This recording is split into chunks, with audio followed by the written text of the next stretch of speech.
नमस्कार। हमारे YouTube channel में आपका स्वागत है। मेवाड़ की कहानी चल रही है। हमने पिछले पार्ट में देखा कि किस प्रकार कुंभा के द्वारा अपनी आंतरिक और बाह्य परेशानियों को हल किया गया। आज देखते हैं मारवाड़ के साथ मेवाड़ के संबंधों की चर्चा। देखिए, हमने पहले वीडियो में देखा था कि महाराणा लाखा और हंसाबाई का विवाह इस शर्त में हुआ था कि हंसाबाई से उत्पन्न पुत्र ही मेवाड़ का भागी या नेक्स्ट उत्तराधिकारी होगा, और वैसा हुआ भी था। देखिए, हंसाबाई जो कि मारवाड़ की राजकुमार थी, उसका भाई था रणमल। रणमल ने अपने जब भांजे मोकल को राजा बना दिया, उस वक्त उसने अपने भांजे मोकल और बहन हंसाबाई के प्रभाव का फायदा उठाते हुए मेवाड़ के अंदर अपने लोगों को यहाँ बड़े पदों पर नियुक्त करना शुरू कर दिया था, क्योंकि ये स्थितियां आगे आगे बढ़ती जा रही थी। और इसी परिस्थिति का बाद में फ़ायदा उठाकर चाचा और मेरा ने मोकल की हत्या भी करवा दी थी, और मोकल की हत्या के बाद कुंभा वो शासक बन चुके थे। और अब हालात ये थे कि रणमल अपना प्रभाव बढ़ाता जा रहा था, और चुंडा जो कि लाखा का बड़ा पुत्र था, उस पर हंसाबाई को प्रारंभ से ही शक था, इसलिए उसने मेवाड़ को छोड़ दिया। और मेवाड़ को छोड़कर वो मांडू चला गया और वहाँ उसने अपना टाइम बिताया। लेकिन चूड़ा का एक भाई था राघवदेव, जो कि यही मेवाड़ के अंदर ही था। रणमल और उसके लोगों ने प्लान बनाकर उसकी हत्या करवा दी। इस प्रकार मेवाड़ के सरदार है वो नाराज हो गए। अब मेवाड़ के सरदार ये चाहते थे कि किसी तरीके से रणमल के प्रभाव को यहाँ से खत्म किया जाए।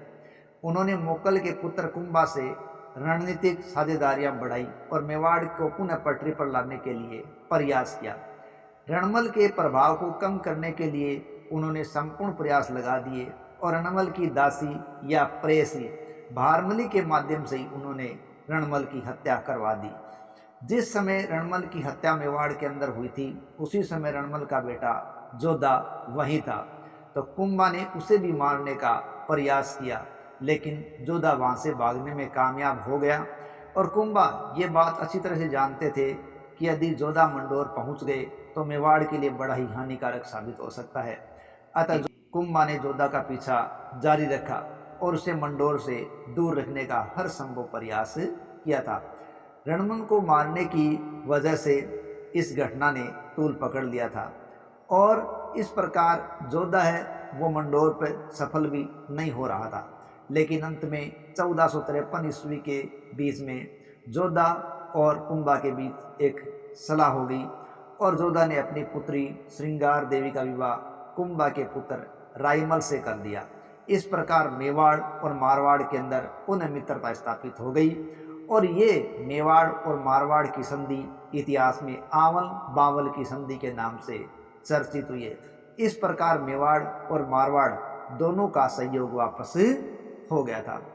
कुंभा ने इस प्रकार अपनी परिस्थितियों को मजबूत बना लिया। कुंभा एक योग्य वीर साहसी शासक के रूप में इतिहास में दर्ज हुए, जिनकी विजयों के द्वारा मेवाड़ को सर्वोच्चता के शिखर पर पहुंचाया गया था। एक योद्धा के रूप में ही नहीं, बल्कि एक विद्या अनुरागी के रूप में भी, स्थापत्य कला के रूप में भी उन्होंने अतुल योगदान दिया है। स्थापत्य कला के नमूने में देखें तो विजय स्तंभ उनके द्वारा दी गई एक अमूल्य धरोहर है। इसके साथ ही उनमें दिक्कत ये रही कि वो जिस प्रकार के प्रभावशाली शासक रहे, उस प्रकार की स्थितियां उनके अंत में नहीं रही, क्योंकि उनके अंतिम दिनों के अंदर बताया जाता है उनको उन्माद रोग हो गया था, और वो अक्सर एक जलाशय के पास ही बैठे रहा करते थे और अपना समय व्यतीत किया करते थे। लेकिन ऐसी स्थितियों के अंदर ही 1468 के अंदर उनके पुत्र उदा ने उनकी हत्या कर दी। इस प्रकार एक योग्य और यशस्वी शासक का अंत बड़ा दुखद हुआ, और 1468 में उनका जीवन काल समाप्त हो गया था।